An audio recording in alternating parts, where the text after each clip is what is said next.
Muhammad married the divorced wife of his own adopted son. And you might say, well, kind of weird, but how would that show he's not a prophet? What do you think, Sam? Well, according to chapter 33, verse 37, and chapter 33, verse 5 of the Quran, 33, 37, 33, verse 5, Muhammad was told by Allah not to be ashamed of the fact that he's going to marry the divorcee of his adopted son, because Muhammad is going to set precedence.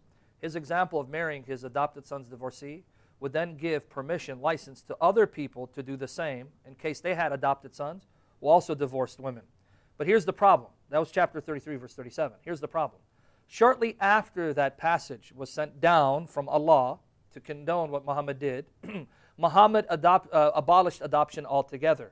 Because according to the tradition, Muhammad had adopted a son named Zayd. Zayd ibn Muhammad, he was called up to that time, who divorced Zaynab, and Muhammad married Zaynab. Well, when people started making fun of Muhammad, started mocking him, saying, look, he took his son's wife. So guess what Muhammad did in chapter 33, verse 5?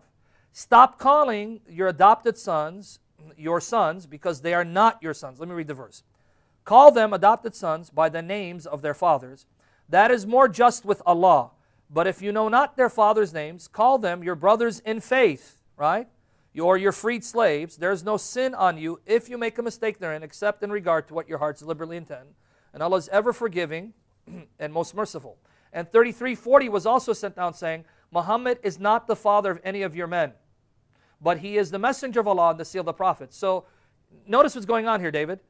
He marries Zayd's divorced wife Zaynab, who happened to be Muhammad's first cousin, to set precedence for other adoptive fathers, right, to do the same in cases of their adopted children divorce their wives. But then after that, he abolishes adoption in order to save face, because people kept mocking him. Look, you claim to be a prophet and you married your adopted son's wife? How dare you? What prophet would do that?